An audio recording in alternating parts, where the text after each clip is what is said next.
Muitos de nós conhecemos a história bíblica de Abraão e Isaque, uma narrativa que está intrinsecamente ligada ao conflito atual entre árabes e judeus.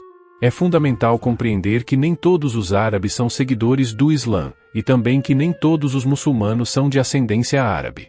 Embora a maioria dos árabes seja muçulmana, há muitos que não seguem essa fé. É essencial lembrar que nem todos os árabes ou muçulmanos nutrem sentimentos de ódio em relação aos judeus, e o mesmo se aplica aos judeus em relação aos árabes e muçulmanos. Devemos ser cuidadosos para evitar estereotipar as pessoas. Contudo, de forma geral, esses grupos étnicos e religiosos mantêm sentimentos de rejeição e desconfiança mútua. A religião do Islã, a qual a maioria dos árabes pertence, tem, em alguns casos, exacerbado essa hostilidade. O Alcorão contém algumas instruções ambíguas e contraditórias em relação aos judeus, o que tem contribuído para a tensão entre esses dois grupos. Neste vídeo, exploraremos algumas das causas do conflito entre Israel e a Palestina, à luz das narrativas bíblicas.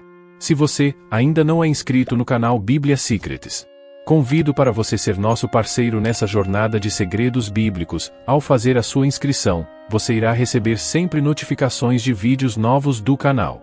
Além disso, você me ajuda com o crescimento do canal. Desde já, muito obrigado e vamos entender o conflito lá na sua origem, conforme a narrativa da Bíblia, e não de relatos sem base bíblica.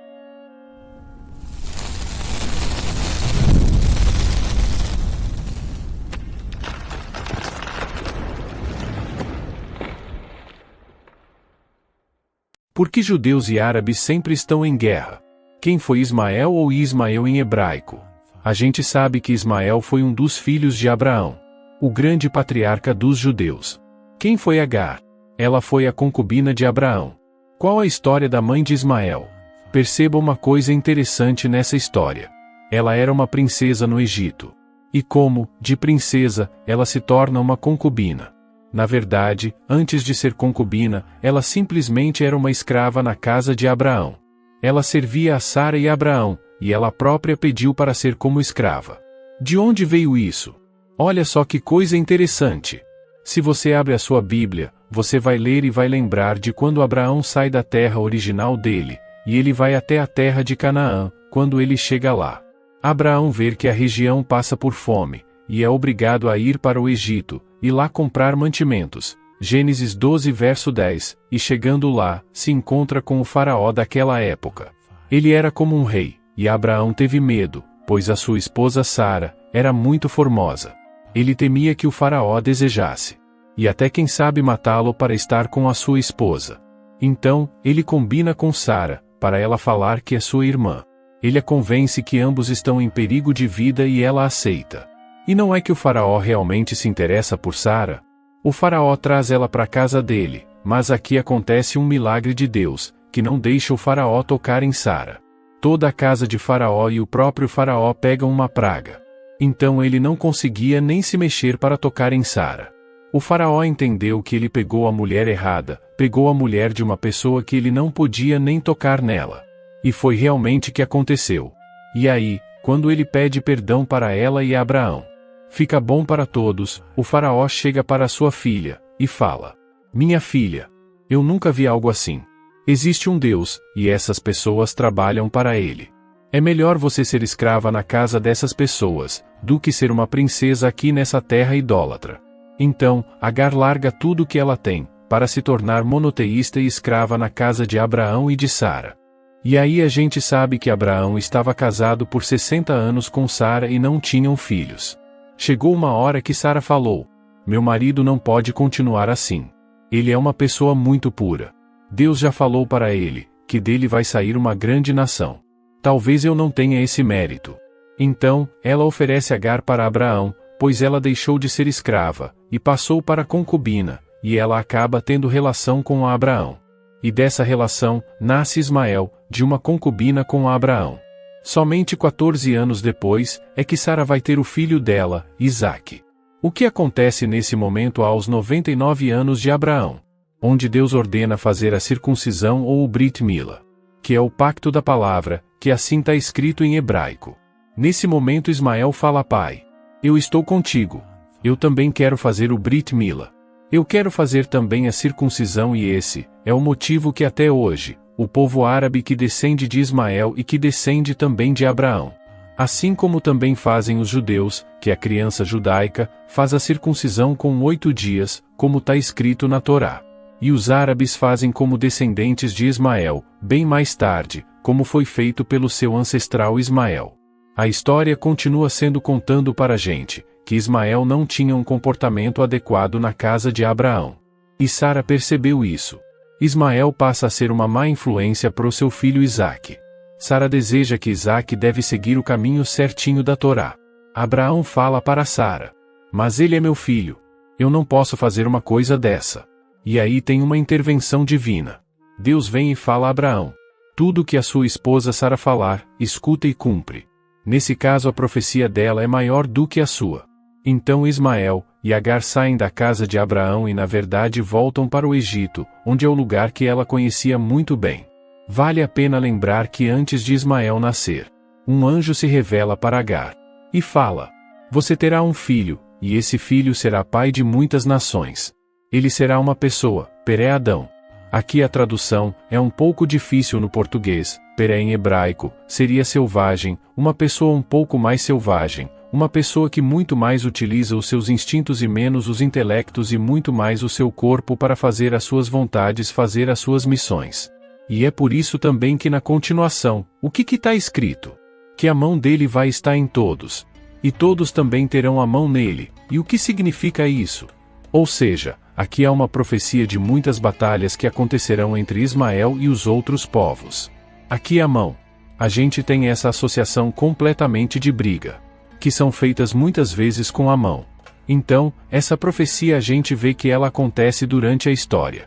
Eu acho que vale a pena você saber, que nesse episódio que Abraão tira Ismael da sua casa junto com Agar, Ismael já tinha 33 anos. E a gente imagina que é um garotinho, um bebê que está sendo expulso de casa e vai embora e etc. Não, ele já tinha 33 anos, já era um adulto. E realmente ele ficou doente no caminho, e aí Agar fala: eu não sou capaz de ver a morte dele. Ela abandona ele, mas vem um anjo da parte do Senhor, e fala a Agar: volta pro seu filho, pois ele não vai morrer. Deus prometeu uma vez, que ele é filho de Abraão, e que dele sairá uma grande nação. Então, Deus faz um milagre, levando eles a descobrirem um poço de água no deserto, e assim, ele bebe e eles conseguem chegar ao Egito.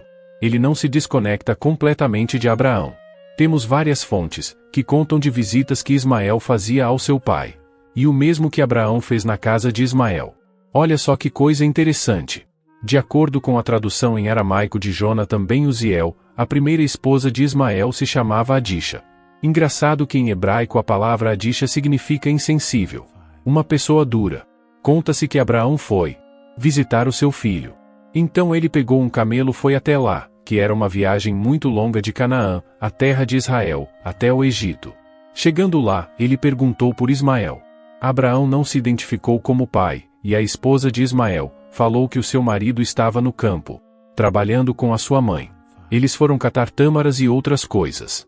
Abraão fala para a esposa de Ismael: eu fiz uma longa viagem, você poderia me oferecer água e comida? Ela falou: a gente não tem nada disso aqui, a gente não tem nada para te oferecer. Então, Abraão fala para ela: conta para Ismael que um senhor idoso esteve aqui. E que ele falou que as bases da sua tenda não estão boas, e que vale a pena você trocar isso. E Abraão volta para a terra de Canaã.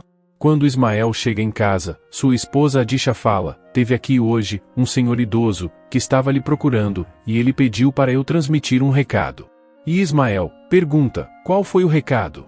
Ela repetiu a fala de Abraão: sou uma pessoa idosa, e que as bases da sua tenda não são boas.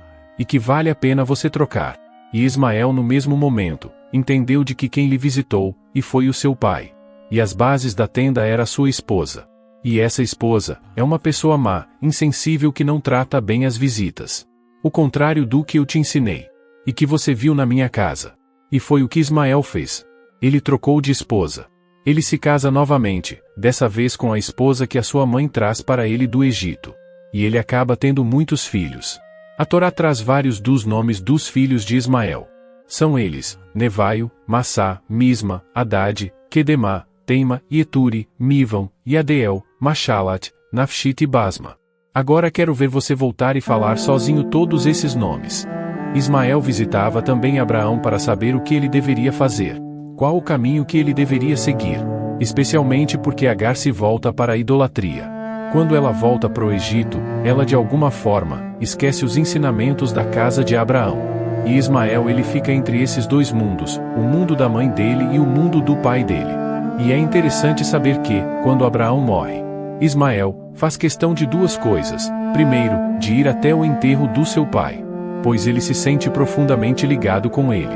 Segundo, se você lê o versículo que em Gênesis 25 verso 9, você vê que ele deixa se adiantar, ele cuida mais de Isaque, porque ele fala, é verdade, esse é o filho que Deus prometeu pro meu pai, para seguir o caminho dele. Está escrito na Bíblia que ele se arrependeu de um caminho, provisoriamente, estava levando ele para a idolatria de alguma coisa assim, e ele deixa Isaque ser o primeiro, ele sabe que ele é o primogênito, não nos anos, mas ele é o primogênito de Sara. E dela vai sair a nação, que Deus prometeu a Abraão, e Ismael, sabe que dele tem uma promessa de outras nações. E aos 137 anos, Ismael ele vem a morrer. Antes disso, há algo muito curioso também na história dele, que é: a história faz com que um dos descendentes de Abraão, que é Esaú, ele vai buscar filhas dos filhos de Ismael, para se casar. Porque ele queria casar com pessoas da família que ele sabia que iam ter boa índole, que podia seguir o caminho correto e assim ele estaria fazendo a vontade do pai dele.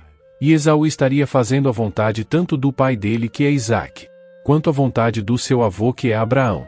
Então ele de propósito procura casar com Basma, a última filha de Ismael, que a gente citou aqui. Que era filha ou melhor descendente na verdade de Ismael para fazer a sua casa. Então na verdade, no final das contas a gente tá vendo que essa família que começou com Abraão e Sara, e também Agar. E agora tem Ismael no meio, se junta depois também com o que acontece com Esaú e forma um grande clã de judeus e árabes, que vão formar vários povos na continuação da história bíblica. Espero que você tenha gostado, e compreendido nesse vídeo, a origem do conflito, entre judeus e palestinos. Se gostou do vídeo, deixe o seu like e se inscreva no canal, para nos ajudar e também receber sempre as notificações do YouTube. Shalom que vem de Deus.